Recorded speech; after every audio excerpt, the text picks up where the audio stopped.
Partition of Bengal. চন 1905 চনত যেতিয়া ব্ৰিটিছৰ ভাইচৰয় লৰ্ড কাৰ্জন আছিল, সেই সময়ত বেংগল প্ৰেচিডেঞ্চিটো দুটা ভাগত ভাগ কৰা হৈছিল। প্ৰথমটো আছিল ইষ্টাৰ্ণ বেংগল, যিটো আজি মডাৰ্ণ ডে অসম আৰু বাংলাদেশ হয়। আৰু এই এৰিয়াখিনিত মুছলিমৰ মেজৰিটিৰ সংখ্যাটো বহু বেছি আছিল। আৰু সেই সময়ত এই ইষ্টাৰ্ণ বেংগলৰ কেপিটেল ঢাকা আছিল।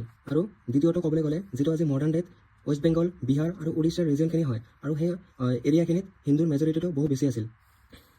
তাৰপিছত যেতিয়া ব্ৰিটিছৰ ভাইচৰয় লৰ্ড কাৰ্জনক সোধা হয় যে তুমি বেংগলক কিয় ভাগ কৰিবা বা কৰাৰ প্লেন কৰি আছা, সেই সময়ত ব্ৰিটিছৰ যোনটো ভাইচৰয় আছিল, সেই ভাইচৰৰ উত্তৰ দিছিল যে বেংগল এৰিয়া বা ৰিজনখিনি বহু ডাঙৰ হয় আৰু এইটো প্ৰপাৰলি মেনেজ কৰিবলৈ বহু অসুবিধা হয় বা অসুবিধাৰ সন্মুখীন হয়। সেইবাবে বেংগল পাৰ্টিশ্যন কৰাৰ কথা বা প্লেনিং কৰাৰ কথা চিন্তা কৰিছে।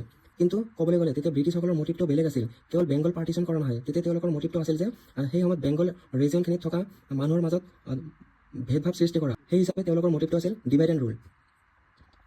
সেই সময়ত বেংগলৰ যোনটো ভাইচৰয় আছিল লৰ্ড কাৰ্জন, তেওঁলোকৰ মুখ্য উদ্দেশ্য আছিল বা লক্ষ্য আছিল যে বেংগল ৰিজনখিনিত থকা হিন্দু আৰু মুছলিমৰ মাজত কাজিয়া লগাই দিয়া আৰু ইউনিটি বা তেওঁলোকৰ ভাতৃত্ববোধটো নষ্ট কৰা, শেষ কৰা, যাতে তেওঁলোকে এজনে আনজনৰ লগত কাজিয়া কৰে।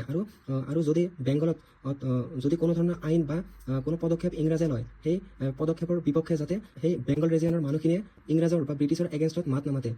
আৰু এই পাৰ্টিশ্যন অফ বেংগল লৈও যাতে ব্ৰিটিছৰ বিপক্ষে মাত নামাতে, সেইবাবে ব্ৰিটিছে হিন্দু মুছলিমৰ মাজত কাজিয়া লগাই দিছিল বা কাজিয়াৰ সৃষ্টি কৰিছিল, যাতে তেওঁলোকে নিজৰ মাজতে কাজিয়াত ব্যস্ত থাকে। কিন্তু সেই সময়ত বেংগল এৰিয়াখিনিত থকা হিন্দু মুছলিমসকলৰ ভাতৃত্ববোধ বা ইউনিটি থকাৰ বাবে ব্ৰিটিছসকলৰ প্লেনটো ছাকচেছ নহ'ল বা বিফল হ'ল। আৰু এইমতে যেতিয়া ব্ৰিটিছৰ এগেইনষ্টত হোৱা প্ৰটেষ্ট যেতিয়া বহু ডাঙৰ হৈ পৰিল, তেতিয়া এই পাৰ্টিশ্যন অফ বেংগলটো 1911 চনত কেঞ্চেল কৰি দিয়ে।